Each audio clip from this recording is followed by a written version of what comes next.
Hey guys. Okay, so the next few letters, um, Screwtape is talking to Wormwood about dealing with things like sexual temptation, purity, lust, ways to get their patient to look at women. So if you don't want to hear me read this, go find the post where you have the actual text and you can read it on your own. It's not like adult content or anything like that. Some of it is actually pretty good and universal for a lot of different sins and issues and all that kind of stuff. But just so you know, it's a little bit awkward. Okay? All right. So, dear Wormwood, even under Slub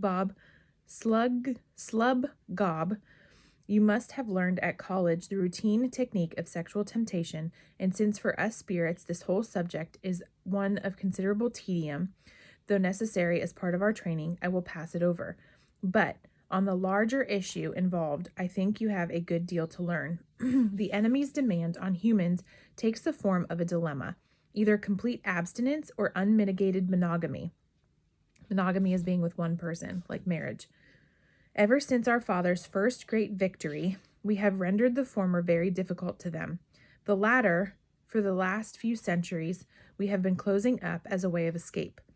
We have done this through the poets and novelists by persuading the humans that a curious and usually short-lived experience, which they call being in love, is the only respectable ground for marriage, that marriage can and ought to render this excitement permanent, and that a marriage which does not do so and is no longer binding. This idea is our parody of an idea that came from the enemy. The whole philosophy of hell rests on the recognition of the axiom that one thing is not another thing, and specially that one's self is not another self. My good is my good, and your good is your good. What one gains, another loses. Even an inanimate object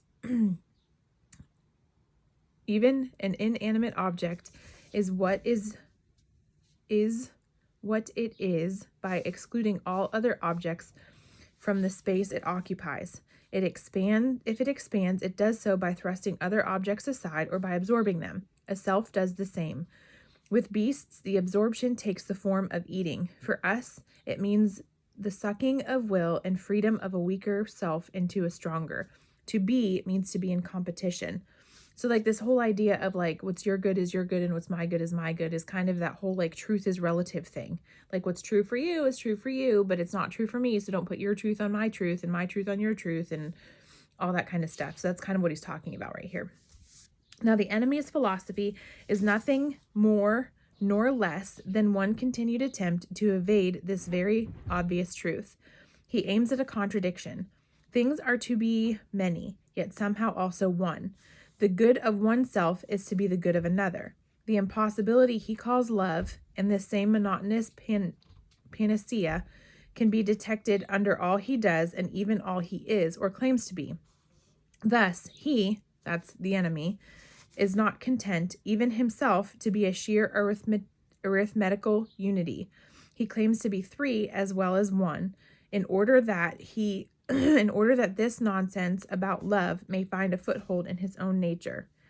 At the other end of the scale, he introduces into matter that obscene invention, the organism in which the parts are perverted from their natural destiny of competition and made to cooperate. So now we have to get along, right? His real motive for fixing on sex is the method of reproduction among humans is only too apparent from the use he has made of it. Sex might have been, from our point of view, quite innocent. It might have been merely one more mode in which a stronger self preyed upon a weaker, as it is, indeed, among the spiders where the bride concludes her nuptials by eating the groom. But in humans, the enemy has gratuitously associated affection between the parties with sexual desire. He has also made the offspring dependent on the parents, given the parents an impulse to support it, thus producing the family, which is like the organism, only worse. For the members are more distinct, yet also united in a more conscious and responsible way. The whole thing, in fact, turns out to be simply one more device for dragging in love.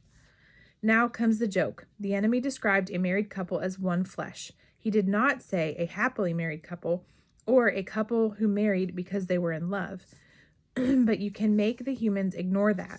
You can also make them forget that the man they call Paul did not confine it to married couples. Mere copulation for him makes one flesh.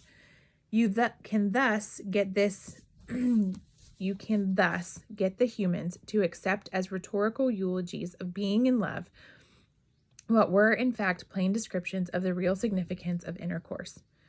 The truth is that wherever a man lies with a woman, there, whether they like it or not, a transcendental relation is set up between them, which must be eternally enjoyed or eternally endured. From the true statement that this transcendental relation was intended to produce, and if obediently entered into, too often will produce affection in the family, humans can be made to infer the false belief that in the blend of affection, fear, and desire, which they call being in love, is the only thing that makes marriage either happy or holy. The error is easy to produce because being in love does very often in Western Europe precede marriages which are made in obedience to the enemy's design, that is, with the intention of fidelity, fertility, and goodwill, just as religious emotion very often, but not always, attends conversation. In other words, the humans are to be encouraged to regard as the basis for marriage a highly colored and distorted version of something the enemy really promises as a result. Two advantages follow. In the first place, humans who have not the gift of continence can be deterred from seeking marriage as a solution because they do not find themselves in love. And thanks to us, the idea of marrying with any other motive seems to them low and cynical. Yes, they think that. They regard the intention of loyalty to a partnership for mutual help, for the preservation of chastity, and for the transmission of life as something lower than a storm of emotion. Don't neglect to make your man think the marriage service is very offensive. In the second place, any sexual infatuation whatever, so long as it intends marriage, will be regarded as love, and love will be held to excuse a man from all guilt and to protect him from the consequences of marrying a heathen, a fool, or a wanton.